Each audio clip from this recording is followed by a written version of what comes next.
Have you ever felt spiritually exhausted? You've read the books, attended the services, followed the practices, whispered countless prayers into the silence of your bedroom at night. And yet, despite all of this, there remains this persistent feeling that something essential is still missing. It's as if God is always just out of reach, like trying to grasp smoke with your bare hands. What if I told you that this feeling of distance isn't because you haven't done enough, but because you've been looking in entirely the wrong direction?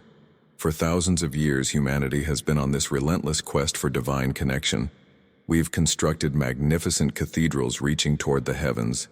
We've traveled to sacred sites across continents. We've sat at the feet of enlightened masters, and we've studied ancient scriptures until the pages became worn with our fingerprints.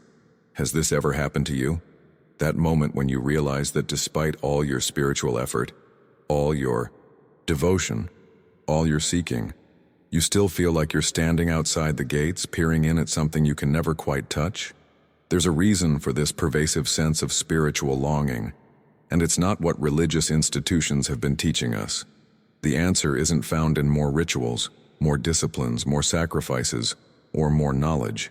In fact, what Smith Wigglesworth discovered through his own profound spiritual crisis might completely shatter everything you thought you knew about connecting with the divine. His revelation didn't come from years of theological study or from mastering complex spiritual techniques. It emerged from something far more intimate, far more immediate, far more revolutionary. But before we begin, please hit the like button and let me know where in the world you're watching from today. It's always fascinating seeing who's joining us from around the world. And if you haven't already, make sure to hit that subscribe button and turn on the notification bell so you don't miss any of our future videos. Stay with me until the end of this journey, because what you're about to discover has the potential to transform not just your spiritual practice, but your entire experience of existence itself.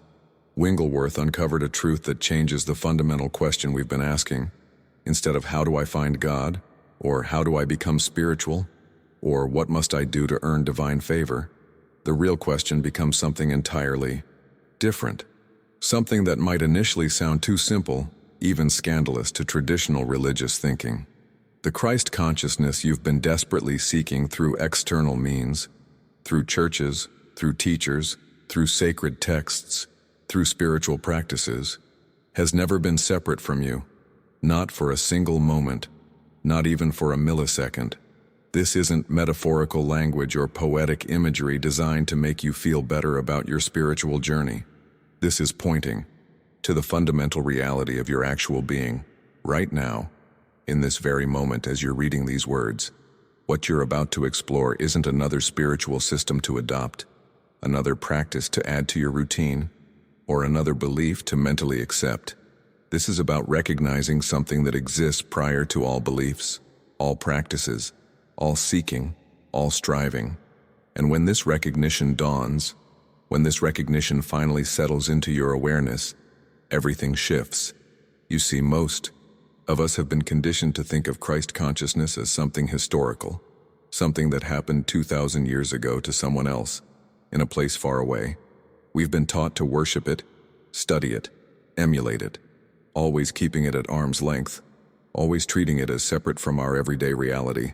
But what if that entire framework is the very thing preventing you from experiencing what you've been seeking all along? The hidden truth that Smith Wigglesworth stumbled upon wasn't found in another sacred text or at the feet of another teacher. His transformation came through something that might seem almost too simple, too ordinary to be profound. He had done everything right according to conventional spiritual wisdom. He studied the scriptures diligently. He followed the practices with discipline. He sought guidance from those considered more enlightened. Yet despite all this effort, all this dedication, there remained this nagging sense that he was still on the outside looking in. The breakthrough happened not through more doing, but through less. In those moments of complete silence, when the constant mental chatter that usually dominates our awareness finally quieted down, something extraordinary revealed itself. It wasn't a voice from the heavens, it wasn't a mystical vision, it wasn't even a dramatic spiritual experience in the way we typically imagine such things. It was far more intimate than that. It was the simple, direct recognition that the consciousness observing his thoughts the awareness witnessing his emotions, the presence that remained constant through all his seeking and striving. This was what he had been searching for all along. If this resonates with you, consider subscribing to the channel. This isn't just content, it's a community of people who are ready for real transformation. Think about this for a moment. The awareness that's reading these words right now, the consciousness that's processing these ideas, that's noticing thoughts arising and passing. This isn't separate from divine presence. It's not something you need to create, develop, or achieve through years of spiritual practice. This awareness, this consciousness, this presence, it's already here, already whole, already complete. The journey isn't about becoming something you're not. It's about recognizing what you've always been beneath the noise of constant thinking and the drama of emotional turbulence. The impact of this shift in understanding cannot be overstated. When you stop relating to the divine as something external, something you must reach through effort and discipline, and instead recognize it as your fundamental nature, your entire relationship with existence transforms. Decisions no longer come from fear or desperation. Actions flow from a deeper source of wisdom. Problems that once seemed insurmountable reveal themselves as temporary weather patterns passing through the spaciousness of your true being. Now, I want to go even deeper into this topic by exploring what actually happened in Smith Wigglesworth's experience that catalyzed such a profound transformation. Because understanding the mechanics of this revelation, the behind-the-scenes reality of how recognition dawns, might be exactly what unlocks this same understanding in your own awareness. His story reveals something crucial about the nature of spiritual awakening that most teachings completely miss. And when you grasp this distinction, it changes everything about how you approach your own journey. If something in these words is resonating with your own inner knowing, write in the comments, "I recognize this truth." What happened next in Smith Wigglesworth's journey reveals something that challenges everything we typically believe about how transformation actually works. You see, he wasn't trying to heal his body when chronic physical conditions that had plagued him for years simply began dissolving. He wasn't using visualization, techniques, or positive affirmations to manifest better health. He wasn't even praying for healing in the traditional sense. The physical transformation came as a natural byproduct of something far more fundamental shifting in his consciousness.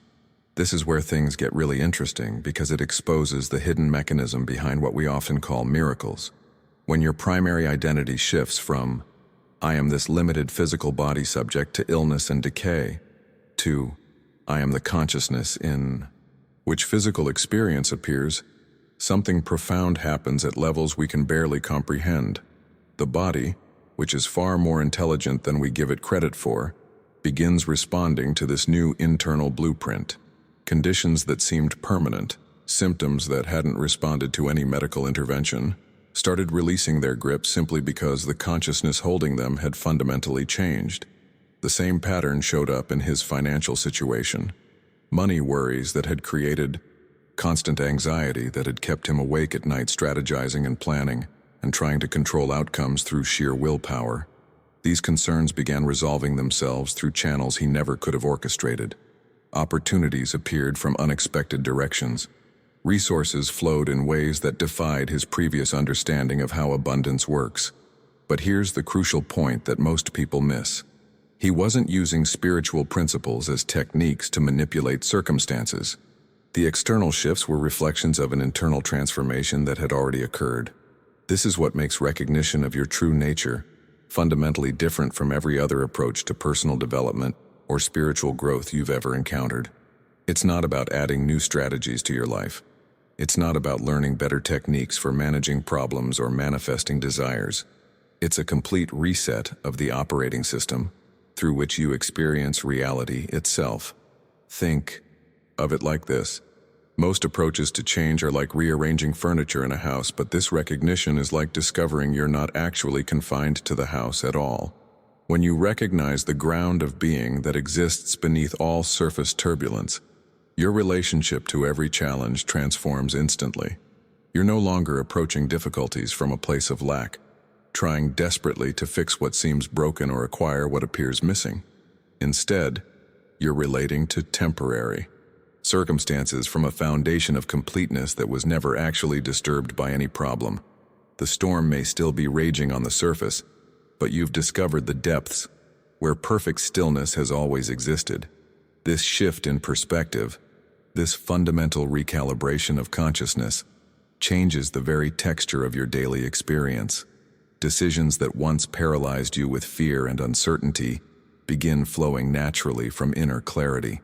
Actions emerge not from reactive desperation, but from a deeper intelligence that knows exactly what's needed in each moment. The constant struggle to control life's outcomes gradually gives way to a quality of allowing, of trusting the unfolding journey without needing to micromanage every detail. What I'm describing isn't some lofty spiritual ideal reserved for enlightened masters living in caves. This is accessible right now, in the midst of your ordinary life with all its complexities and challenges. The recognition is available whether you're sitting in meditation or stuck in traffic, whether you're in a moment of peace or facing the most difficult circumstances you've ever encountered. The ground of being doesn't come and go based on conditions.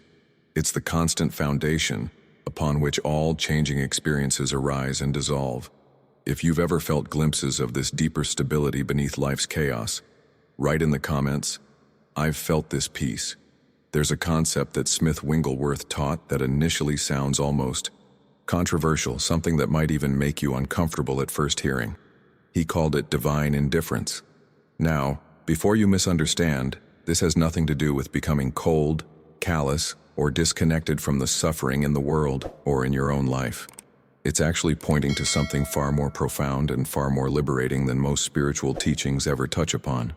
Divine indifference is that remarkable inner stability that remains completely unshaken, no matter what's happening in your external circumstances.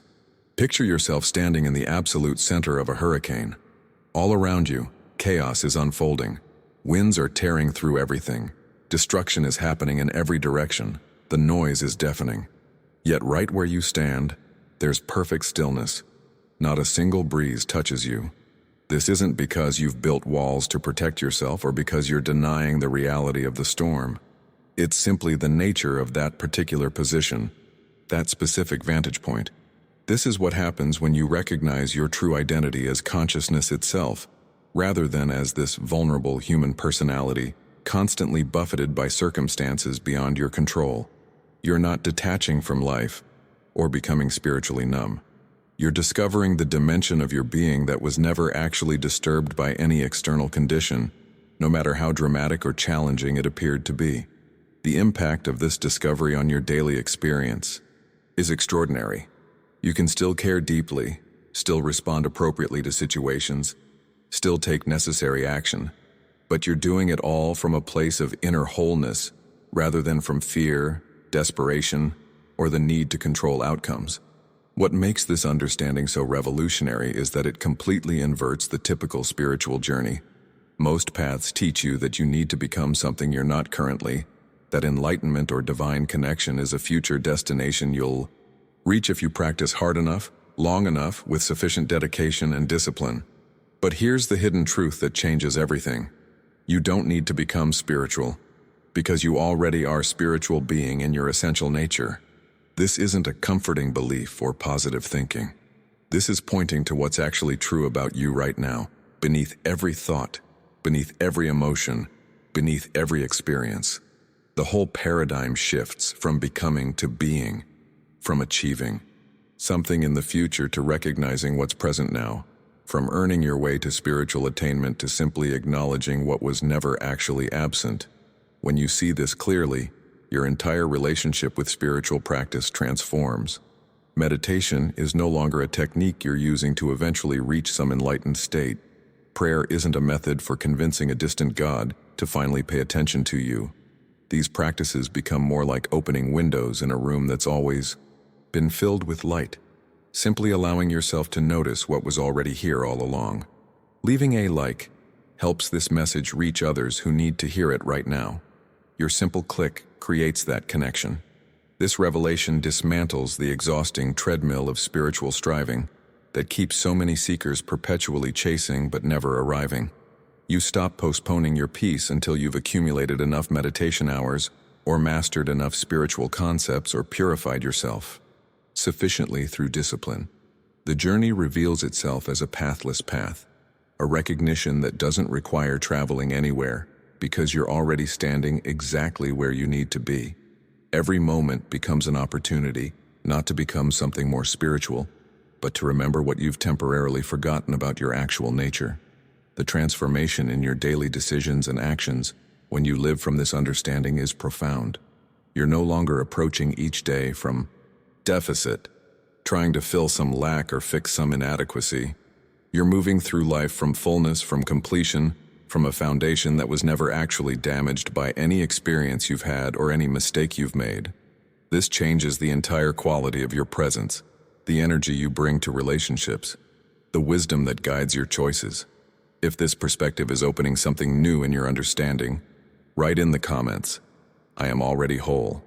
Let me share with you 2 stories that illustrate how this recognition plays out in the messy reality of everyday life. Because theory is one thing, but transformation in the face of actual suffering is something else entirely. Sarah had been battling debilitating anxiety for 15 years. Not the occasional nervousness we all experience, but the kind of anxiety that hijacks your entire nervous system, that makes simple tasks feel impossible, that keeps you trapped in cycles of panic and dread that seem to have no end. She had tried everything, multiple medications with their cocktail of side effects, years of cognitive behavioral therapy, every meditation app on the market, breathing techniques, energy healing, dietary changes, exercise regimens. She'd invested thousands of dollars and countless hours seeking relief, and while some approaches helped temporarily, nothing fundamentally shifted the underlying pattern. The anxiety always came roaring back, often worse than before. When someone introduced her to these teachings about Christ consciousness being her actual identity, her first reaction was dismissive. How could abstract spiritual concepts possibly help with the very real, very physical sensations of anxiety overwhelming her body? What good were philosophical ideas when her heart was racing, her chest was tight, and waves of panic were crashing through her system? But something in her was willing to try one more approach, even if it seemed impractical. The shift she made was subtle but revolutionary. Instead of fighting against the anxiety, instead of trying to make it go away through various techniques and strategies, she began practicing something radically different. During those overwhelming moments when anxiety peaked, she would silently acknowledge, "I am experiencing this anxiety, but this anxiety is not what I fundamentally am. I am the awareness that's noticing this experience."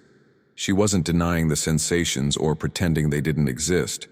She was simply recognizing her true identity in relation to them. Within weeks, something profound began changing. The anxiety didn't magically disappear overnight, but her relationship to it transformed so completely that the same feelings no longer had power over her life. She discovered a deep stability underneath the emotional turbulence, like finding solid ground beneath churning waves. The anxiety became just another weather pattern passing through her experience, rather than her defining reality. Now, consider Michael's journey, which shows this same principle operating in an entirely different context. His business had failed catastrophically. Debts were piling up to crushing levels. Everything he'd worked for throughout his adult life seemed to be crumbling.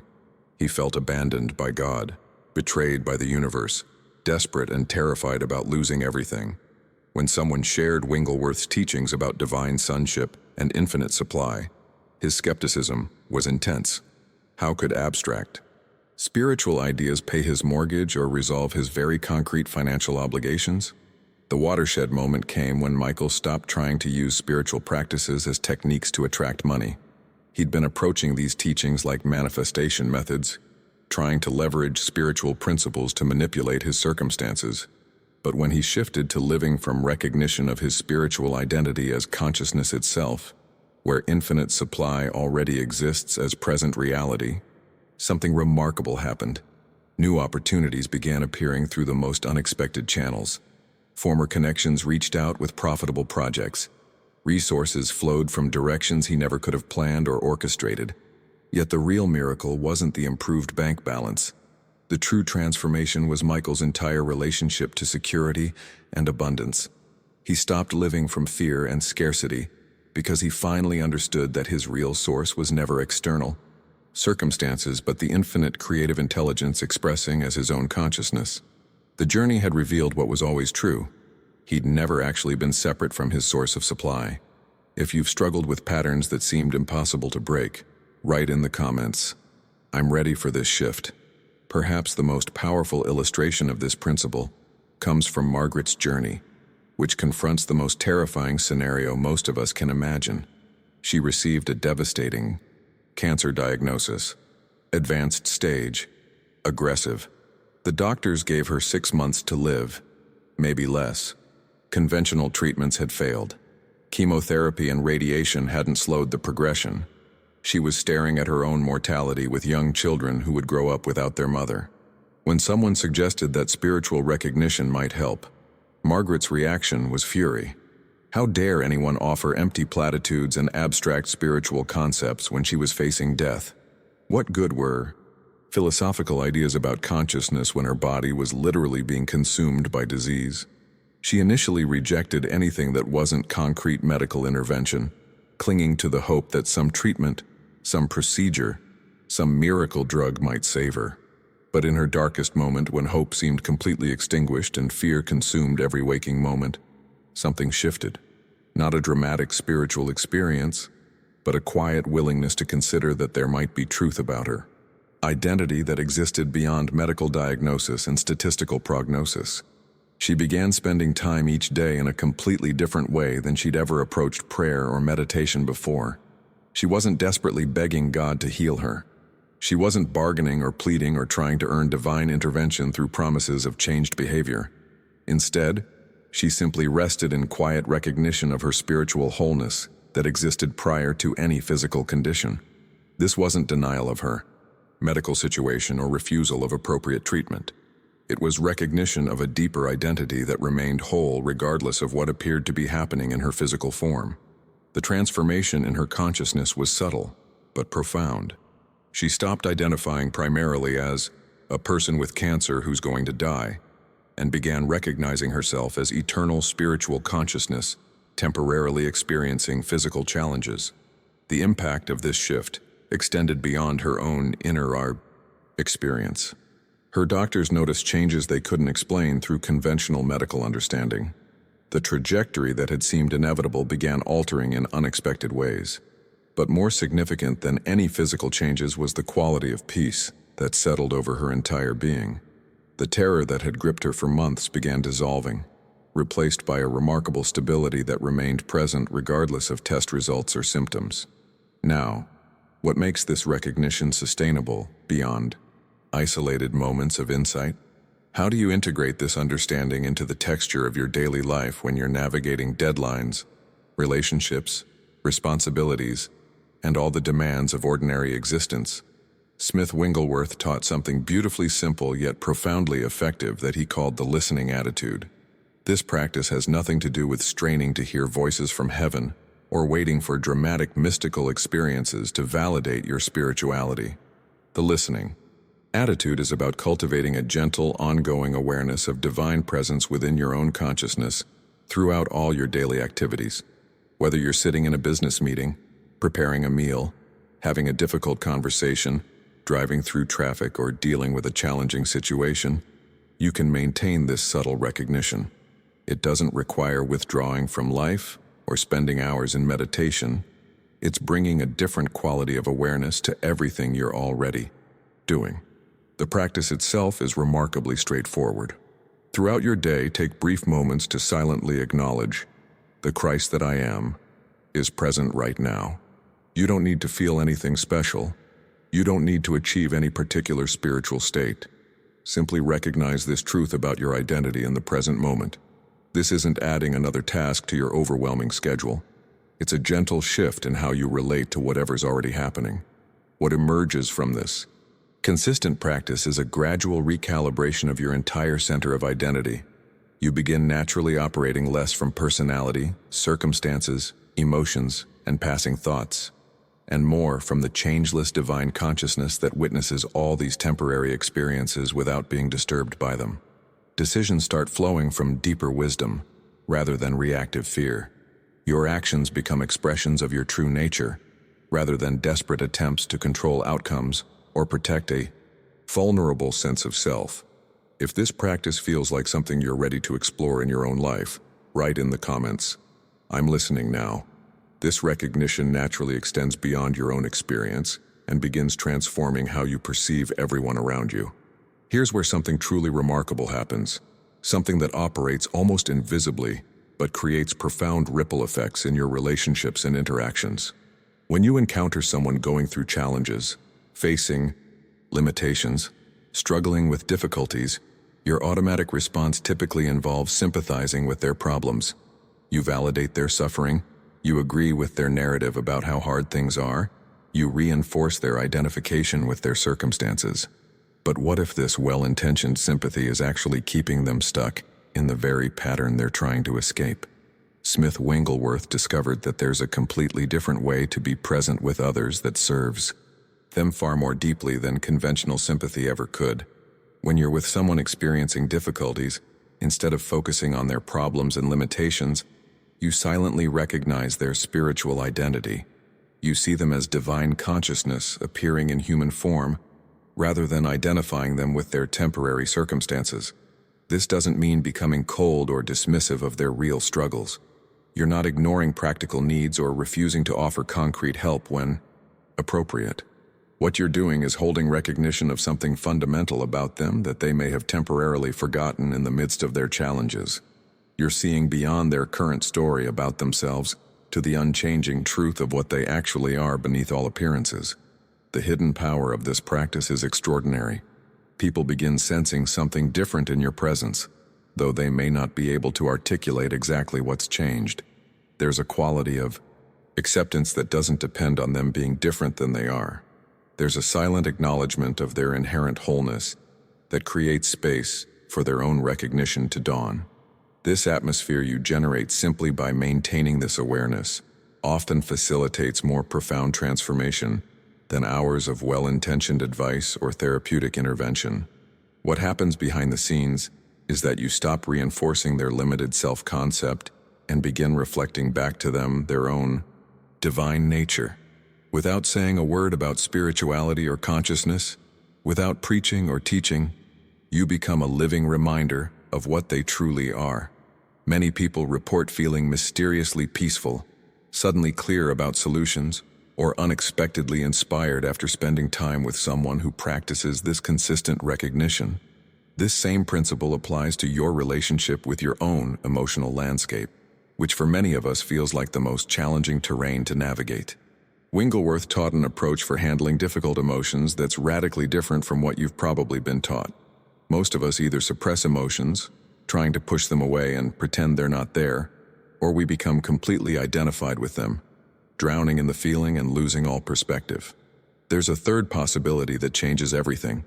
When anger arises, when fear grips you, when sadness moves through your experience, instead of fighting against it or becoming consumed by it, you simply recognize, I am experiencing anger right now, but anger is not what I am. I am the divine consciousness observing this temporary emotional weather pattern. This creates healthy space between your essential nature and passing emotional experiences. You're not denying the emotion or pretending it's not happening. You're fully allowing it to be present in your awareness, while simultaneously recognizing that your fundamental identity remains untouched by any temporary feeling state. This recognition enables emotions to move through your experience naturally, completing their cycle and dissolving without getting stuck in your system or defining your sense of self. Most emotional suffering isn't from the emotions themselves, but from our resistance to them or over-identification with them. When you discover the spaciousness within which emotions can arise and pass without dominating your consciousness, you develop a remarkable stability that weathers any internal storm. The journey reveals that you're not your anxiety, not your anger, not your sadness, not your joy. You're the awareness in which all these temporary experiences appear and disappear like clouds passing through vast sky. If you've experienced freedom from emotional patterns through this kind of recognition, write in the comments, I am the observer. When this recognition becomes more than occasional insight and begins stabilizing as your lived reality, Every area of your existence undergoes profound recalibration.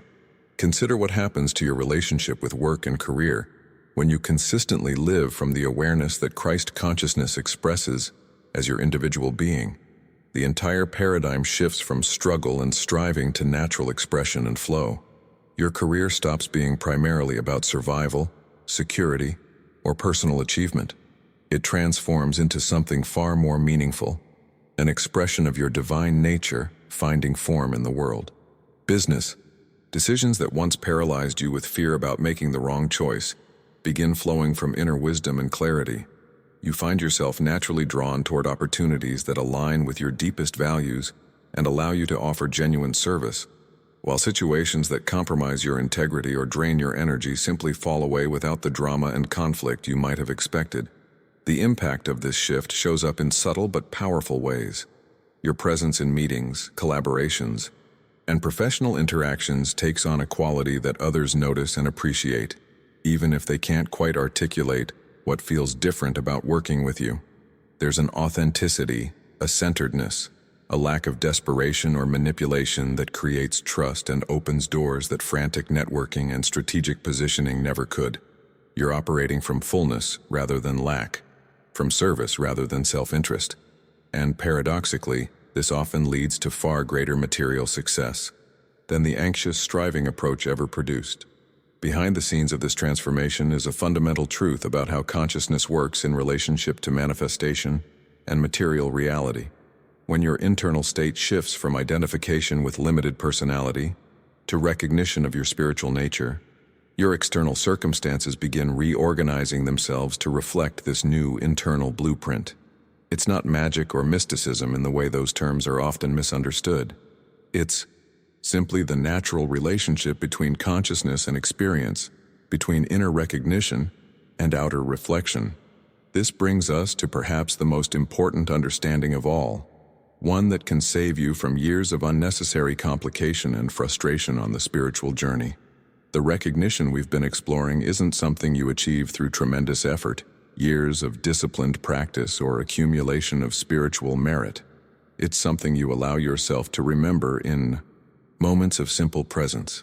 The journey of integrating this understanding is both beautifully simple and endlessly deep. You don't need to become enlightened. You don't need to transcend your humanity or escape your ordinary life. You simply need to recognize what's already true about you right now, in this very moment. Regardless of how chaotic or peaceful your current circumstances might be, the divine presence that you are is already complete, already whole, already lacking absolutely nothing. These teachings, these words, this entire exploration, none of it is adding anything to what you fundamentally are. It's simply reminding you of what you've always known in your deepest being, but may have temporarily forgotten beneath layers of conditioning and false belief. Here's where everything we've discussed reveals its practical power. As within, so without. Your inner state of recognition naturally transforms your external environment and all your relationships without you needing to force or manipulate anything. When you rest in awareness of your true identity, life begins organizing itself around this recognition. Opportunities appear, relationships shift, resources flow, solutions emerge, not because you're trying to manifest these things, but because you're no longer blocking them with the resistance and contraction that comes from identifying as separate, limited, lacking. The transformation happens not through doing, but through being. Not through effort, but through recognition, not through future attainment, but through present awareness. Every moment offers you the choice to remember or forget, to identify with the temporary weather of human experience, or to rest in the changeless sky of your true nature. If this understanding is becoming clearer with each passing moment, write in the comments, "I remember now." If you've stayed with me through this entire journey, I want to acknowledge that something in you recognized the truth we've been exploring together. That's not accidental. You're here because you're ready for the shift in understanding, ready to move beyond the endless seeking into simple recognition of what you already are. I create content like this every week, diving deep into these transformative principles that have the power to completely reconfigure your relationship with life itself. If this resonates with you, If you want to continue exploring these ideas that most spiritual teachings barely touch upon, consider subscribing to the channel. This isn't just content, it's a community of people who are done with surface-level spirituality and ready for the real thing. And if you made it all the way to this moment with me, write in the comments, "This message found me." I read every comment, and it means something to know these words landed exactly where they needed to land. Leaving a like helps this message reach others who need to hear it right now. People who are exhausted from seeking and ready for recognition. Your simple click creates that connection. There's a video right here that goes even deeper into how to apply these principles when facing specific challenges that feel impossible. It's the natural next step in this conversation we're having. Click and continue with me over there. I think you'll find it speaks directly to wherever you are on this journey right now. The recognition is already yours. I'm just honored to walk alongside you as you remember.